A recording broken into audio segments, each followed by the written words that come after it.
Alrighty, welcome everybody to the Therabeats Project. My name is Dom Root, and this is Stone on Sax over here. I want to give a special shout out to the city of Tempe through their Vibrant Artists Grant. We were afforded the opportunity to bring this project to you. Originally, it was going to be like a live thing, and we're going to invite people into the space and really curate it, which is hopefully something that we can expand on in the future. But for the times now, we're going to be rocking here virtually with you all and sharing the Therabeats experience with you. So essentially, we're going to be doing some talking about self-care, self-love, and also stress relief, and how art plays a role in relieving stress, and then just helping you get through your days. If it's listening to music, looking at art online, looking at art in person, or however art interacts with your life, we're going to chat a bit about it today. Again, this is Stone on Sax over here to my right. How you doing? How's everybody doing? Awesome. I'm thanking Dom Root for actually asking me to be a part of this. So hopefully you all enjoy what we have to share with you today. Yeah, absolutely. And Stone is an incredible musician, writer, creator, entrepreneur. He's been a blessing in my life personally. That's why I asked him to be a part of this project. One, I get to learn a lot from him. But not only that, just his spirit, just his connection to the Lord and faith, which plays a huge role in my life. So that energy is well wanted around, and it's always a good time to get a session in with Stone, or pick his brain about a beat that he likes or what needs some changes in it, and just kind of keeps me on my toes as a creative. So again, thank you, appreciate that. And absolutely. Obviously, kudos to this young brother. A lot of times you hear about young people not doing things, or that there's not a lot of efforts being made by young people, but I can tell you, this young brother inspires not only young people but older people, because he's always working. So that's a pleasure to be in your company, because that energy rubs off, and I pray that I can be like you when I grow up. Hey man, we just all working to get better and be amazing. Definitely. So all thanks to God. So for the first track that we're gonna get into for the Therabeats Project is Center. And in a couple of these, you'll hear a couple of refrains. And for me, a lot of the words, they sit in a space of things that I say, in repetition, and a lot of, how I get through my days is through mantras, is through just talking to myself, if you will, just kind of focusing up and just recentering my brain. So let's tap into this one. Again, it's called Center.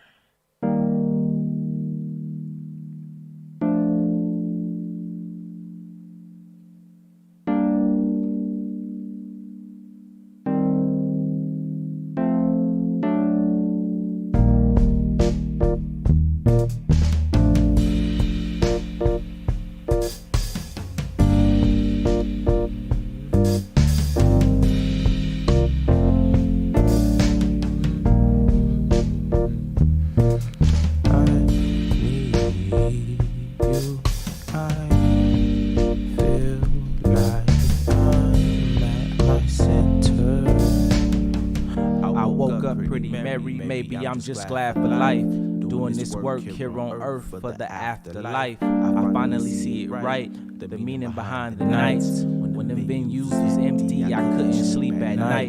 But God got it, I know that God got it. No need for stressing when I know that He's watching. Can't get caught standing around with my hands in my pockets. I may still get the blessing, but I'm just messing up the optics. We work and build it all in God's timing. Not concerned about the pressure, used to the climate. We used to the struggle, we do it for our mothers. We tryna stay afloat and still root for each other. Together we can go far. Together we can go far. Together we can go far. Together. I woke up pretty merry, maybe I'm just glad for life. Doing this work here on earth for the afterlife. I finally see it right, the meaning behind the nights. When them venues was empty, I couldn't sleep at night. But God got it, I know that God got it. No need for stressing when I know that He's watching. Can't get caught standing around with your hands in your pockets. You may still get the blessing, but you just messing up the optics. We work and build it all in God's time.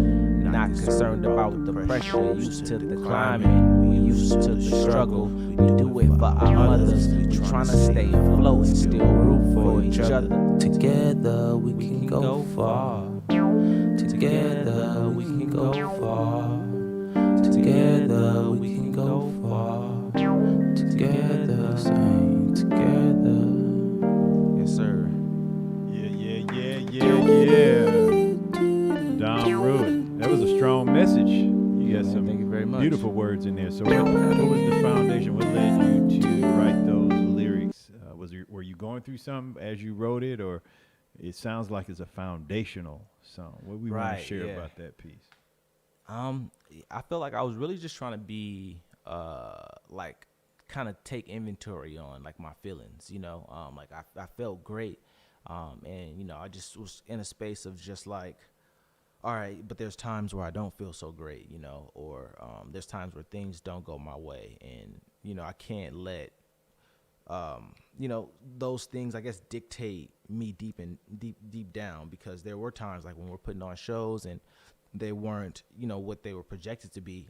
I would definitely have trouble sleeping, you know. So it was really something that was real self-reflective for me to kind of to write this. It was like, you know, this is my actual life, but also in addition to that, it's just like, not only is it about the shows, or it's just any goal that you work towards, you know, you put so much time and effort into something. That's you just want to see it do great, but it's not about, you know, the work you put in and how you make it great. It's really, you know, up to God in that sense. You know, if it's time for that, if it's our time, then it's going to happen. Otherwise, you just continue doing the work, you know, and then when that time comes around, it'll be, you know, right for you. So that's kind of where I was. That's beautiful. I remember there's a song that's called Waymaker, and it's like, even when you're sleeping, he's working. Even when you don't know it, he's working. And so I think, you know, I heard some words that reflected that, you know, why should I worry? Because a lot of times we worry about stuff that we can't control. We can't control where the pandemic, you know, how it's going to impact us necessarily. You can react and make adjustments, but you can't control the reaction other than, you know, scripture talks about the birds don't worry, the grass doesn't worry, and yet we are his greatest creation.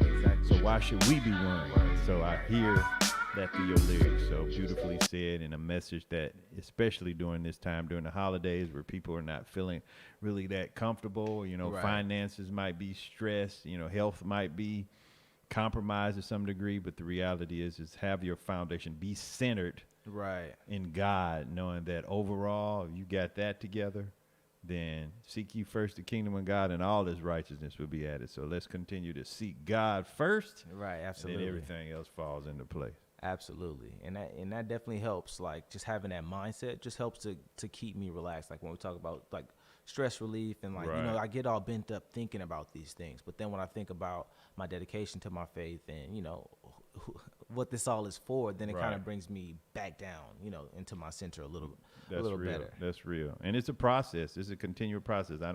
There's no saint other than what I would claim, other than Jesus Christ, that could handle dealing with the activities, the barriers, the struggles of the world. We have access to the peace. However, you know, nobody in this world is perfect. So, you know, we obviously all have a process to go through in order to strive to find that center. So we got to keep seeking, keep on seeking, never give up, never give up. Very true, very true. So it looks like next up we have Natural Self. Natural Self. Awesome. So looking forward to that. We're going to transition here. We're going to play something together.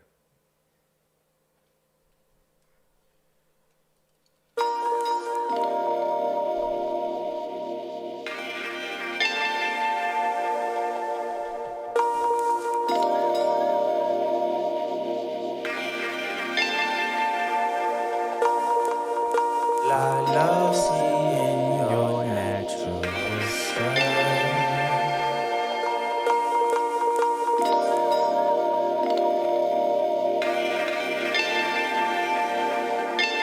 You know I love seeing your natural to your intuition, or them silly things that you call blemishes, or how you love to hate all your real friends. But what's the benefit? Let's go to dinner and talk about it. Let's walk around the park and watch the sunset and eat among the stars. I know it's going hard. I know I'm moving fast, but just hold on. You're gonna last. I love seeing your natural self.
go to dinner and talk about it. Let's walk around the park and watch the sunset and eat among the stars. I know it's going far. I know I'm moving fast, but just hold on.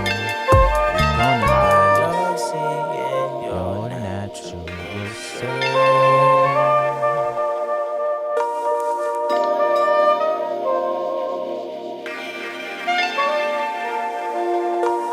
You know I love seeing your natural self.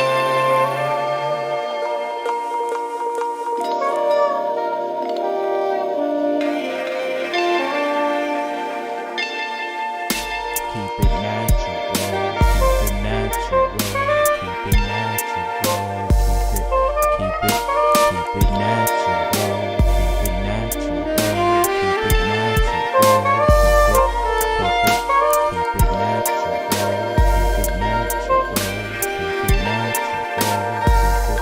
keep it natural, keep it natural. Yeah, so that one is called Natural Self. You know, and just really putting yourself in the space of just being your authentic self and not having to put on a mask or, you know, cover up, not in a mask in like that, you know, I know it's COVID, but like a mask in terms of your character, like masking who you truly are as a person. Right. Ain't no need of faking it. God know who you are. So hey, be real. Go through the process. I mean, and you know, and that's the interesting thing, the concept of being real. You know, we're always striving, hopefully, to be the best version of ourselves. However, you know, a lot of times in that striving, we begin to forget who we are. And we might lose sight of what our passions are, what our purpose is. And that's obviously what's going to keep you truly in alignment with being that natural self. Yeah, no, that's very true. Just because, like, you know, we all, like, when it comes to, like, art and music for me, it's like, you know, this is the stuff that I want to do all the time. Right. You know, but then I have a regular, like, day job. Yeah, you know, yeah. And then that causes you to kind of, in a way, wear a mask. And like, that's real. That's real. So if you're out there and you're privileged enough to be doing exactly what you love to do and you just happen to make money doing it, you know, recognize yourself a part of the blessing. And then all the rest of it, we'll continue to strive to do that. But hopefully you love what you're doing anyway, just because you know, be given life. Because I think even the work that you do that might not be necessarily driven by your passion, if you can see a purpose in it, you know, you're helping somebody out.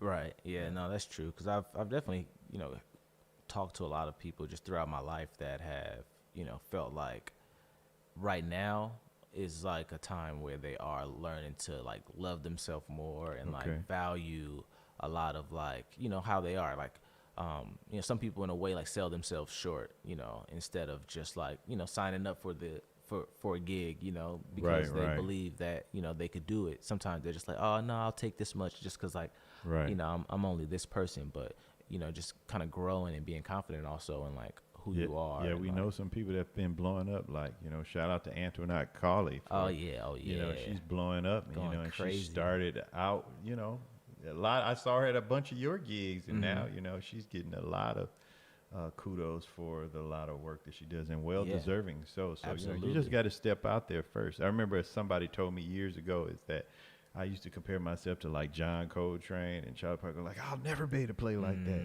And they were like, man, you play like how you play. John Coltrane plays like how John Coltrane. Don't worry about trying to play like them. You have to be you. Right. Yeah. And that's a huge thing too. It's just like in having inspirations for like wanting to do something, we all, you know, not all, but like in a way we start to like, you know, look to that as like the bar or like, you know, where we need to go instead of just like taking this art form, you know, or taking the skill set and applying it in the way that you want to apply it or how you want to have an impact on the world. For real. You know, but also too with this track too, I was thinking like, even in how you like deal with conflict, you know, sometimes people back down from who they are to like appease other people, you know, in life. And it just depends on the situation, obviously, but I just feel like, you know, just being your natural self will ultimately make better encounters for even the person that you're having a disagreement with. So they have a better understanding of how you are and who you are and what things kind of bother you instead of, you know, sweeping them under the rug or like, you know, not addressing them. Because, you know, one thing I dealt with a lot just coming around in the game, dealing with business stuff with people in my age bracket or others, it's like it's some people have a difficulty expressing like their discomfort, or if they don't like something, so instead they'll just like be MIA for a long period of time, instead of like having healthy conversations about ways unto which we can move better, between that person and I, or that person and another person. It's just ultimately when it comes down to communication too, I feel like it'll be dope just for everybody to lean towards being like their natural self. And you can't really have this conversation without talking about love. So that's the perspective Right. I come from too. And as you being a man of faith, we're told we need to love God first with all of our heart, and we need to love our neighbor as ourselves. So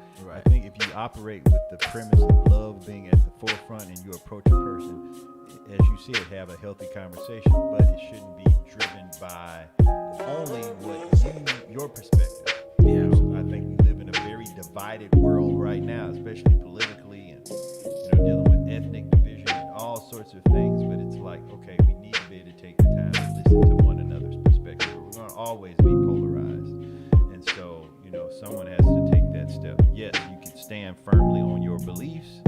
However, because we live in a world with a whole bunch of other people Right. Yeah. that believe and have different experiences and so Absolutely. forth. If driven by love, we need to be willing to be open to hear other people's perspective. I mean, that's easy. Yeah. And I'm saying it, not saying that I'm perfect about that at all, because I know I have some moments myself. We all have some flaws, but that should be the goal, that we strive, driven by through the filter of love. Right. No, that's very true. Just practice empathy, just put yourself in someone else's shoes and really, just look at it that way. Don't always, go at it based on like the hurt or pain that you're feeling in that moment. Exactly. Just be, courteous of maybe they're experiencing something too. And the fact that you guys are having that conversation will lead you to a healthier path of like, and it may take some time.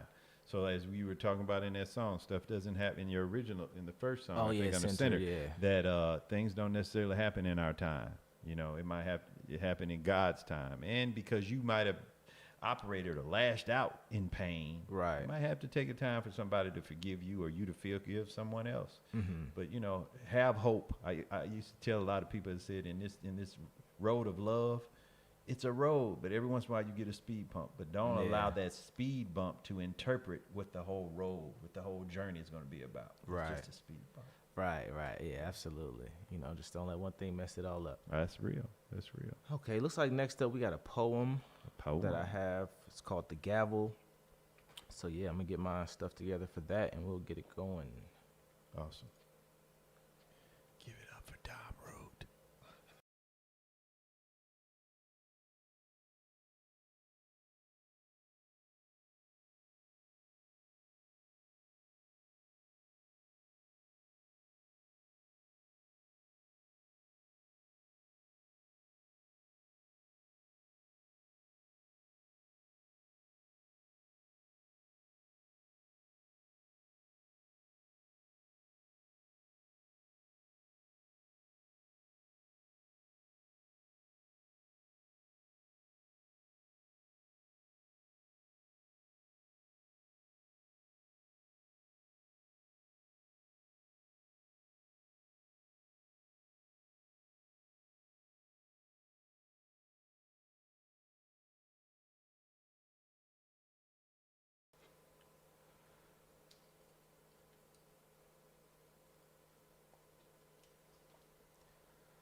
Alrighty, so this poem is called The Gavel, and for timing's sake, I'll be reading this one so I don't rush it, because when I go from memory, I start to like rush through it. I close my eyes and start talking too quick. So,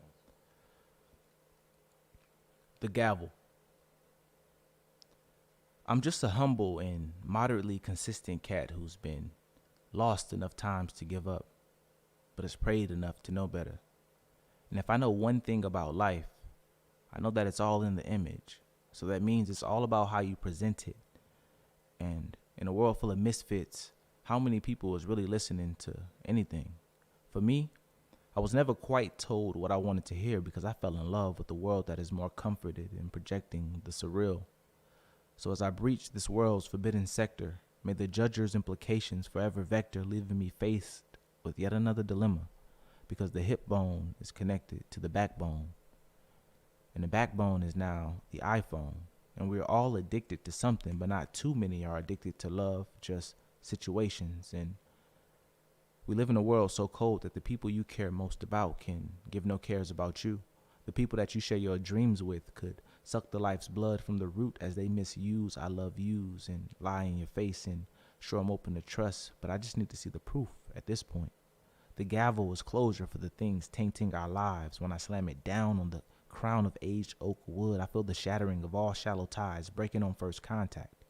And that's because fake friends will never last, and the longer that you hold on to them, the more that is your on the line. See, I've been stabbed too many times, so the blood left in my body is reserved for my future wife, so that we can have a few kids of our own that never have to see any parts of my old life. So excuse me if I come off a bit too aggressive. I've had uncles and cousins fall victim to life in the streets, so I have no motives to fancy the life of a person of no interest to me.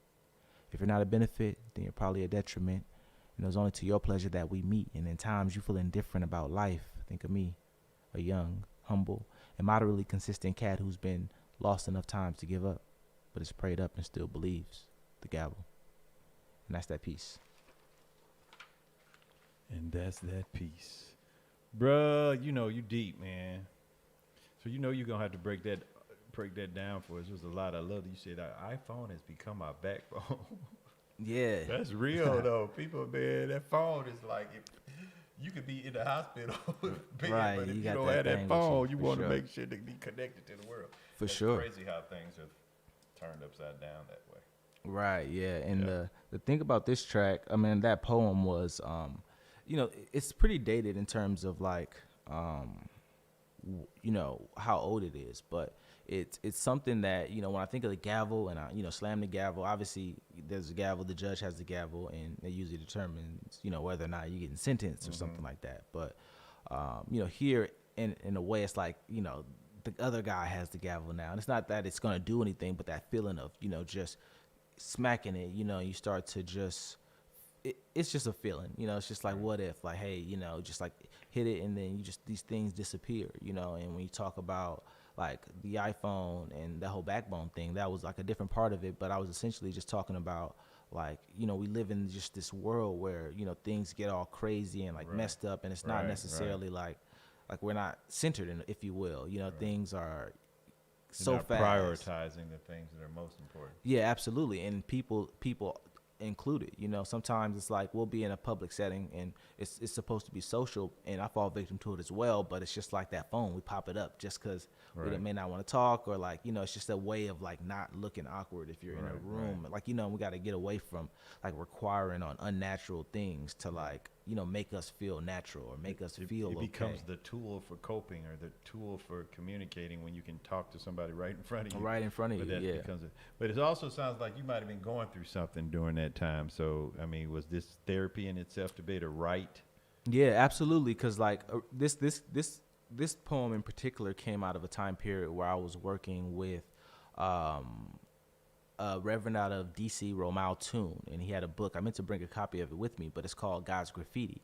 And in his book, he talks about 8 different individuals from the Bible and kind of explicates their story through the lens of like today, if you will, just kind of like, how that would apply to someone's life today, or through the lens of today more so. So what he wanted us to do was turn that the book, the 8 chapters that it had, into 8 spoken word performances. So I reached out to Jay Tatum and Tree of Truth, or Tremel Gray, so that we could divide up the chapters and, write the poems for them. But with this, it had me kind of in a space of like, all right, I have to, so the chapters I got first, I guess that'll shed some light. So I got the chapter of Ishmael, the chapter of Esther, and I believe one other that I'm leaving out, but it was Hagar. So Ishmael's mother.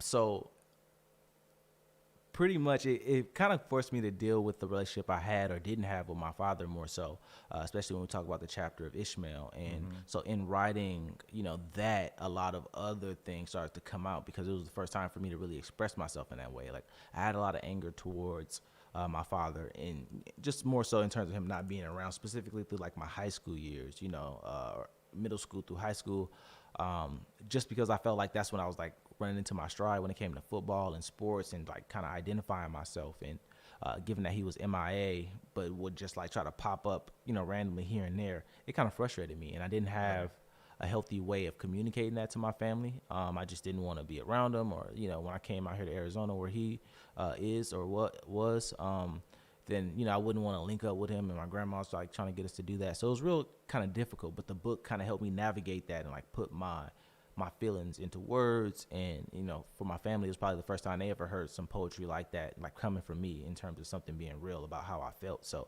The Gavel was kind of like a spinoff of like, just kind of the stuff that I was writing about, also learning to like let go and, not be so caught up in like what I thought like this world was supposed to be. When you think about like the surreal things, I'm like, well, if he's a dad, he's supposed to do X, Y, and Z. But at the end of the day, like people are people, and that's kind of what I touched on in one of the poems that came out of that project. It was like parents are people too, and sometimes like life goes in directions and you can't just judge people based on like what you wanted to happen. So it's kind of touching back on what we were just talking about, where it's like, all right, we want things to happen on our time, the way we want them to happen, and we want to talk about the feelings or the issues that we have or like what's going on with us. But I probably didn't take the time to think about the lens through his side, no matter what it is. And there's always going to be, people that probably defend me and saying, well, you were a kid, blah, blah, blah. But still, at the end of the day, like, he's a human, so I can't hold nothing too much against him. Like, I'm still alive. I got my health, and, and my mother did an extremely great job of like making me into the man I am today, as well as my grandmother. Well, you said a mouthful there, bro. I know. I'm not even going, there's nothing even much more I'm going to add to that. I did want to touch on the guy's graffiti thing, because like, Right. That was an amazing project. It's pretty old, but if anybody wants to go back and check those videos out, they're definitely online on YouTube. It sounds like a great influence in your life to be able to see that there are other perspectives in the world, and you never know what people are going through, and their regrets, and so hopefully we can look at fatherhood or your role you have today. So if you need to change and do a 180 and have that impact, I don't care how old, you might have a child that's 70 years old, right? You 90, still Exactly. make the effort. Yeah. To have an influence, and it might take some time, but again, we never know what people are going through. So let's have a heart of forgiveness. Absolutely. Again, I know it's easier said than done, but that's the goal. That's going to help really, because usually most of the time you stressing your own self out. The person that you having issues with and wish they're changing, they might not be stressing at all. You're stressing yourself out in the process. So. Yeah, and in that way, art was something that I was able to use to heal, if you will. It was like, wasn't something I was necessarily looking to address, but like I was young and started my business, and it was something that I was eager to do. And then when I get the chapters, I'm like, ooh, I gotta go there, So it was a challenge that I was willing to accept, because it was just like a space in my life that I didn't, I feel like it just owned too much real estate for me, in my mind and like how I felt about it. So like getting through that, and like where our relationship now it's way better. That's like, one, because that's not weighing on me, and two, it's just like it, for me it is what it is, and writing it out, doing my poetry thing, it just helped me heal, if you will. Awesome. All right, so it looks like we're gonna change some energy a little bit. Yes, sir. We're gonna pick it up a bit here, and go into Came to Get Down. And we could probably, while we set it up, we could talk a little bit about, how dancing and stuff like that, since I brought the mood way down with this whole father stuff, how dancing and like, just doing things that are high energy can essentially, just lift your spirit. Sometimes, just getting your boogie on, throwing on some music. Exercising, really taking a enjoy. walk around, moving around, Right. which I need to do more of. I don't believe in New Year's resolutions, but maybe that needs to be somewhere other than that distant things I should do. But you could be even in the car. You know how you get that old groove on, and then you go like, I feel better already. And so that obviously helps to relieve some stress when you can find that moment. Right, no, that's very true. I feel like I don't do too much just like going out and dancing, but like, I'll catch a vibe every now and then, and it'll be a good time. Or if I'm out and you feel the music, like it definitely helps. I know that exercising like that always helps, like kind of boost my spirit.